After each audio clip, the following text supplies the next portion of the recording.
بازو لمبے بھی نہیں کر سکتا اور بازو یہاں پر ہیں اور وہ کام بھی نہیں کر سکتا. جب کام نہیں کر سکتا تو دفتر والوں نے اس کی نوکری سے چھٹی کروا دی. وہ جو رشوت کا پیسہ آ رہا تھا، ایک پائپ لائن لگی ہوئی تھی پیسے کی، وہ سب ختم ہو گئی. اب یہ گھر میں پڑ گیا. بیوی خدمت کرنے لگی مگر مزاج افسرانہ تھا، شاہانہ تھا. بیوی کھانا لاتی، اس میں عیب نکالتا، گرم نہیں، نمک ایسے نہیں، فلاں ایسے نہیں، ہر چیز میں عیب. اب بیوی بھی تنگ آ گئی کہ میں سارا دن خدمت بھی کرتی ہوں اور چھوٹی چھوٹی باتوں پہ یہ اتنا غصہ بھی کرتے ہیں اور بچوں کے سامنے مجھے ڈانٹتے ہیں. ذرا ذرا سی بات پہ یہ بیوی کو گالیاں دینے لگ جاتے ہیں. 1 سال بیوی نے گزارا کیا. پھر ایک دن بیوی نے کہا کہ دیکھیں، میں نے 1 سال آپ کی بیماری میں آپ کی دن رات خدمت کی ہے. میں انسان ہوں، میں تھکی ہوئی ہوتی تھی، آپ کی خدمت کو ترجیح دیتی تھی.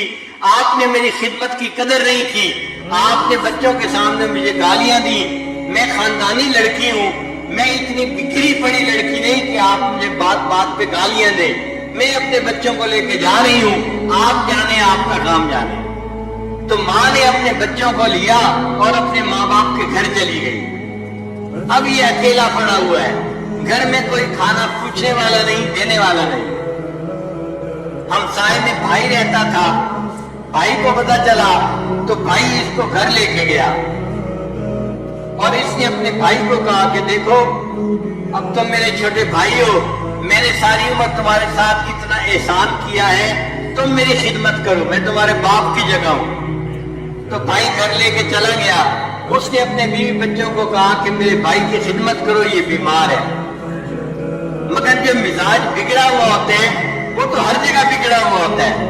اب بھائی کے گھر میں بھی اس کا حال یہی کہ بھابھی چائے لے کے آئی، یہ تو گرم نہیں ہے اور تمہیں تو سلیقہ نہیں ہے، تمہیں تو فلاں نہیں ہے. تو بھابھی اس کی باتیں کیسے برداشت کرتی؟ اس نے چند دن دیکھا. چند دن کے بعد اس نے اپنے خاوند کو کہا یا تو تم بھائی کو گھر پہ رکھ لو یا پھر مجھے گھر پہ رکھو، ورنہ میں گھر سے جا رہی ہوں. اب بھائی کو اپنا گھر بھی ٹوٹتا نظر آیا. ایک دن بھائی نے آ کے اس کو سمجھایا، میری بیوی آپ کی خدمت کرتی ہے، میرے بچے آپ کی خدمت کرتے ہیں، آپ ان کو کیوں ڈانٹتے ہیں، کیوں ان سے غصے ہوتے ہیں؟ اس نے بھائی کو بھی جو ہے وہ سنانی شروع کر دی. تم رن مرید ہو، تم بیوی کے جو ہے غلام ہو، تم کوئی انسان ہو، تم مرد ہو، تمہارا یہ حال ہے، تمہارا یہ حال ہے. اب جب اس نے بھائی کو اس کے بچوں کے سامنے ڈانٹا تو بچوں نے اپنے باپ سے کہا ابو جی اس بھائی کو یہاں سے چھٹی کراؤ. بھائی کو بھی غصہ آیا. تقریباً دن کے کوئی 9 بجے تھے، گرمی کا موسم تھا. اس نے اپنے بچوں کے ساتھ اس کی چارپائی کو اٹھایا اور اٹھا کے اس کو باہر جا کے گلی کے اندر رکھ دیا. سڑک تھی دروازے کے اوپر. اب یہ سڑک کے کنارے پڑا ہوا ہے اور اس کے جو ہے وہ پوچھنے والا کوئی نہیں، اس کو کھانا دینے والا کوئی نہیں. جب سورج اور بلند ہوا تو گرمی بھی تھی، پسینہ بھی تھا. اور اللہ کی شان دیکھیں، اس دوران اس کو ٹانگوں پہ فالج ہوا اور اس کی ٹانگیں بھی جیسے ہاتھ سینے پہ لگے ہوئے تھے، ٹانگیں بھی سینے کے ساتھ لگ گئی. اب یہ گوشت کا لوتھڑا بن گیا. نہ ہاتھ ہلا سکتا ہے، نہ پاؤں ہلا سکتا ہے، صرف دیکھ سکتا ہے، بول سکتا ہے. سڑک کے کنارے پڑا ہوا ہے. اب اس کو بھوک لگی ہوئی ہے کیونکہ 1-2 دن سے اس نے کھایا نہیں تھا.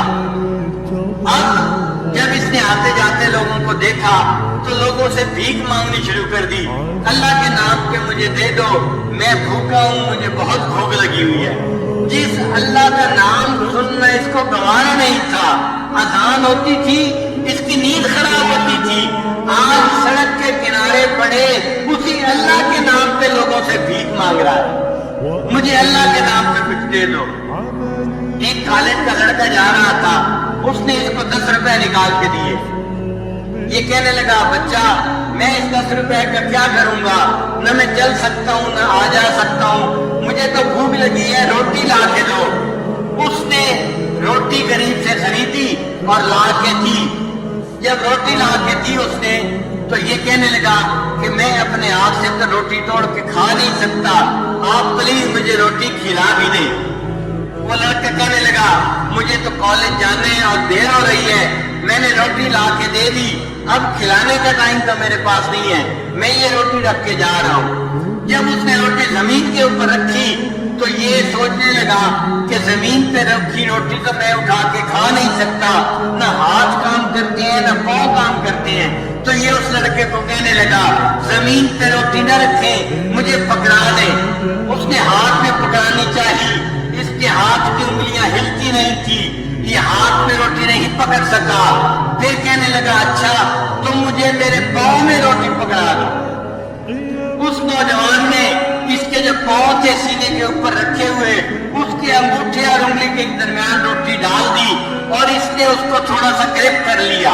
اب پاؤں سے روٹی پکڑی ہوئی ہے اور منہ سے نوچ کے اس کو کھا رہا ہے. جس اللہ کی نافرمانی کرتا تھا اس اللہ نے دکھا دیا, دیکھو جب میری سزا آتی ہے تم سڑک کے کنارے کتے کی طرح اپنے پاؤں سے روٹی پکڑ کے منہ سے نوچ کے کھاؤ گے.